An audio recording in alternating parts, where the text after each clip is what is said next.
ETF index mutual funds నేర్చుకుని stock మార్కెట్లో రాణించాలనుకుంటున్నారా? వెంటనే ఈ నెంబర్కి కాల్ చేయండి. హాయ్ హలో నమస్తే, welcome back to Suman TV. Present మనతో పాటు ఉన్నారు corporate and soft skills trainer Madhuravani గారు. నమస్తే మ్యామ్. నమస్తే అండి. మనం చాలా వీడియోలో మాట్లాడుకున్నాం ఏఐ వల్ల జాబ్స్ పోతున్నాయి అనేసి. ఒక్కసారి మనం చూసుకుంటే ఇప్పుడు 2026లో ఉన్నాం కదా, 2030 వరకు వెళ్తే మంచిగా ఇన్కమ్ ఎర్నింగ్ జాబ్స్ ఏంటి అంటే, మామూలుగా చూసుకుంటే మనం చిన్న చిన్న జాబ్స్ ఏవైతే ఉంటాయో అవన్నీ కూడా ఇప్పుడు అవసరం అవుతున్నాయి. ఈ ఆర్టిఫిషియల్ ఇంటెలిజెన్సీ అనేది అన్నిటిని రీప్లేస్ చేస్తుంది, కానీ కొన్ని సెగ్మెంట్స్ వరకు అది టచ్ చేయలేదు అని చెప్పేసి ఒక టాక్ అయితే ఉంది.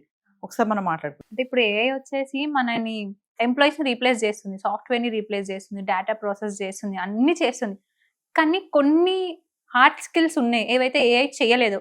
ఇప్పుడు ఏఐ బిల్డింగ్ స్క్రాచ్ నుంచి కట్టలేదు, ఓన్లీ బిల్డర్స్ మాత్రమే కట్టగలుగుతారు. అండ్ ఫార్మర్స్, అది ఓన్లీ ఫార్మర్స్ మాత్రమే మనకు సస్టైనబుల్ ఫుడ్ ఆర్గానిక్ ఫుడ్ ఇవ్వగలుగుతారు. ఏఐ చేస్తుందామని చేయలేదు. సో అందుకని మనం 2030 వరకు చూసుకుంటే ఏఐ ఇప్పుడు మనం అందరూ కొన్ని రోజుల ముందు ఎలా ఉండే అంటే చదువుకొని జాబ్ తెచ్చుకొని ఏసీ రూమ్ లో వర్క్ చేస్తే బాగుండు అలాంటి ఒక డ్రీమ్ లో ఉండే.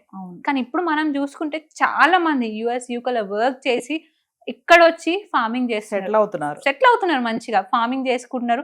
అండ్ ఫార్మింగ్ కూడా ఎలా, వాళ్ళకి 2-3 crores యాన్యువల్ ఇన్కమ్ వస్తుంది. కొందరు ఫ్రూట్స్ పండిస్తున్నారు, కొందరు వరి అట్లా వేస్తున్నారు. అన్ని టెక్నిక్స్, అక్కడ ఉన్న టెక్నిక్స్ ని ఇక్కడ వారి అంత ఇన్కమ్ సంపాదిస్తున్నారు.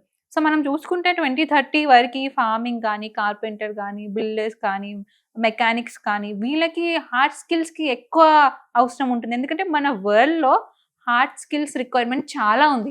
ఎందుకంటే అందరు ఏఐ అంటున్నారు, కానీ ఏఐ వెళ్ళి ఏదన్నా మిషన్ రిపేర్ చేయగలుగుతుందా? చెయ్యదు. దానికోసం ఖచ్చితంగా మంచిగా వెళ్లాల్సి ఉంటుంది. సో మన వాళ్ళు చాలా మంది ఆల్రెడీ ఇలాంటి దాంట్లో స్టార్ట్ చేసుకొని ఉన్నారు. ఇందాక అన్నారు కొంతమంది సెటిల్ అవుతున్నారు అక్కడి నుంచి వచ్చేసి ఇక్కడ ఇండియా అనేసి. చూసుకుంటే ఎన్ఆర్ఎస్ ముఖ్యంగా చూస్తే అమెరికాలో ఉంటున్నటువంటి వాళ్ళు కూడా అక్కడ ఉన్నవన్నీ కూడా బ్లాక్ క్లియర్ చేసేసుకొని మీరు అన్నట్టుగా రిలాక్స్కి ఇక్కడికి వచ్చేసి, అంటే ముందు ముందు వీటికి ఎక్కువ ప్రయారిటీ ఉంటుందని ఆలోచన అనుకోవచ్చు అంటారా? ప్రీ ప్లానింగ్ అనుకోవచ్చా ఇవన్నీ? అంతే కదండి, మంచి ప్రీ ప్లానింగ్. అంటే ఇప్పుడు ఫార్మింగ్ అంటే మనకి ఏ చేయలేదు, మనకి ఎప్పటికైనా మనం ఎంత అడ్వాన్స్ టెక్నాలజీకి వెళ్ళినా కానీ మనం ఫార్మింగ్ ఉంటేనే మనకు ఫుడ్ వస్తుంది. సో అంత మంచి స్ట్రాటజీ యూజ్ చేసి ఇక్కడికి వచ్చి అక్కడ సంపాదించే దానికన్నా డబుల్ సంపాదిస్తుంది ఇక్కడ, అది కూడా మన కంట్రీలో, మన ల్యాండ్ లో. సో అందుకని మంచి స్ట్రాటజీ అది అనుకోవచ్చు. కెరియర్ పరంగా చూసుకుంటే మరి నెక్స్ట్ లెవెల్కి మన కెరియర్ బాగుండాలి అనుకుంటే ఎలా ప్లాన్ చేసుకోవాలి? ప్రజెంట్ ఉన్నటువంటి ఈ సిచ్యువేషన్లో ఆర్టిఫిషియల్ ఇంటెలిజెన్స్ కానీ టెక్నాలజీ బాగా డెవలప్ అవుతున్న ఈ టైంలో, కొన్ని ఉద్యోగాలు పోతున్నటువంటి ఈ టైంలో మన కెరియర్ ఇంకా బాగా బిల్డప్ చేసుకోవాలంటే ప్రజెంట్ ఉన్న జనరేషన్కి మీరు చెప్పేటటువంటి సజెషన్స్ ఏమైనా ఉన్నాయా? ఇప్పుడు ప్రజెంట్ జనరేషన్ ఒకవేళ మీరు టెక్ సైడే వెళ్ళాలనుకుంటే మిమ్మల్ని మీరు ఎప్పటికప్పుడు అప్గ్రేడ్ చేసుకుంటా ఉండాలి. అలా అయితేనే మీరు ఈ టెక్నికల్ వరల్డ్ లో సర్వైవ్ అవ్వగలుగుతారు. లేదు నేను ఇంతే ఉంటాను, నేను ఇంకా ఏం నేర్చుకోను అంటే మీరు ముందుకు వెళ్ళలేరు. అదే శాలరీకి వర్క్ చేస్తూ ఉండాలి, మేబీ మీరు లే ఆఫ్ కూడా ఫేస్ చేయాల్సి వస్తుంది. అందుకని ఎప్పటికప్పుడు ఏ టెక్నాలజీ వస్తే ఆ టెక్నాలజీ నేర్చుకుంటూ ఉండాలి. ఈవెన్ మీకు అవసరం లేకపోయినా నేర్చుకుంటే ఫ్యూచర్ లో ఉపయోగపడవచ్చు మీకు. అంటే మీ శాలరీ హైక్ కానీ, మీరు ఇంకా ఎక్కువ ప్రమోషన్ కావాలనుకుంటే ఖచ్చితంగా మీరు అప్గ్రేడ్ అవ్వాల్సిందే. ఇప్పటికీ కూడా చాలా మంది స్టూడెంట్స్ ఏంటంటే సాఫ్ట్వేర్ అనే జిల్ చాలా మందికే ఉంది. ఇంత భయం అవుతున్నటువంటి ఈ టైంలో, ఇటువంటి సిచ్యువేషన్ లో కూడా నేను ఐటీకి వెళ్తాను, నేను ఐటీ జాబ్ చేయాలని, ఏ ఉద్యోగం వచ్చినా కూడా చెయ్యకుండా వదిలేసి ఐటీలో జాబ్ వస్తేనే చేస్తాననే వాళ్ళు కూడా చాలా మంది ఉన్నారు. మరి కొంతమందికి ఎన్ని సంవత్సరాల నుంచి ట్రై చేస్తున్నా కూడా రాదు ఆ జాబ్. అంటే అక్కడ వాళ్ళు చేసే మిస్టేక్స్ అంటే మీరు ఐటీ అనుకుంటే ఓకే, ఐటీ ఒక మంచి పొజిషన్, సాఫ్ట్వేర్ ఇంజనీర్ మంచి పొజిషన్. కాకపోతే సాఫ్ట్వేర్ కి కావాల్సిన స్కిల్స్ మీరు నేర్చుకోవాలి కదా. ఇప్పుడు మీకు ఆ స్కిల్స్ లేనప్పుడు మీరు ఇప్పుడు 1 year 2 years 3 years 4 years మీ టైం వేస్ట్ అయిపోతుంది కదా. మనకు తెలుస్తుంది మనకి ఏం స్కిల్స్ ఉన్నాయి, మనం ఎంతవరకు వెళ్ళగలుగుతాము అని. ఒకవేళ మీకు అక్కడ డౌట్ ఉన్నప్పుడు మీరు ఏదైనా కొత్త కోర్స్ తీసుకొని దానిపైన మీరు జాబ్ తెచ్చుకోవచ్చు. లేదు నేను చాలా ఐటీ కాకుండా మనకు చాలా జాబ్స్ ఉన్నాయి, అంటే ఐటీలోనే మంచి సాలరీస్ కాదు, నాన్ ఐటీలో కూడా మంచి సాలరీస్ ఉన్నాయి మనకి. సో మెయిన్గా మన స్టూడెంట్స్ తెలుసుకోవాలి ఏమేమి ఉన్నాయి మార్కెట్లో, మనకి ఏం జాబ్స్ అవైలబిలిటీ ఉన్నాయి, మనకి ఏది సూట్ అవుతుంది.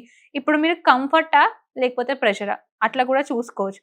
ఐటీ అనగానే మీరు కంఫర్ట్ ఉండదు, ప్రెషర్ ఉంటుంది, మనీ ఉంటుంది, ప్రెషర్ ఉంటుంది. అవి రెండు తట్టుకోగలుగుతామా లేదా అది కూడా చూసుకోవాలి. లేకపోతే కంఫర్టే కావాలా?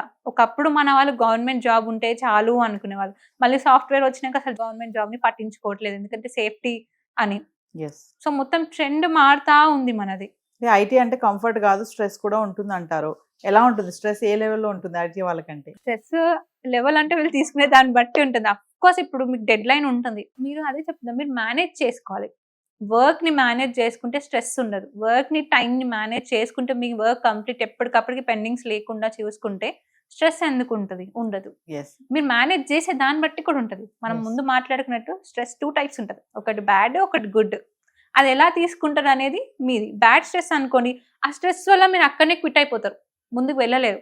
గుడ్ స్ట్రెస్ అనుకోండి, దాని నుంచి నేర్చుకుంటారు. ఓకే, ఇవాళ ఈ ప్రాబ్లం ఫేస్ చేసిన, దీన్ని ఎలా నెక్స్ట్ ఏ స్టెప్ తీసుకోవాలి, దీని నుంచి ఏం నేర్చుకోవాలి, నేర్చుకొని నేను ఎలా మారాలి, అది గుడ్ స్ట్రెస్ అవుతుంది. సో ఏదేమైనా 2030 వరకు మాత్రం అంటే ఆర్టిఫిషియల్ ఇంటెలిజెన్సీ టచ్ చేయని సెక్టార్స్ కూడా కొన్ని ఉన్నాయి. చాలా వాటిని ఉన్నాయి. అసలు వాటి జోలికి కూడా వెళ్ళదన్నమాట. అవును, చాలా ఉన్నాయి అలాంటివి.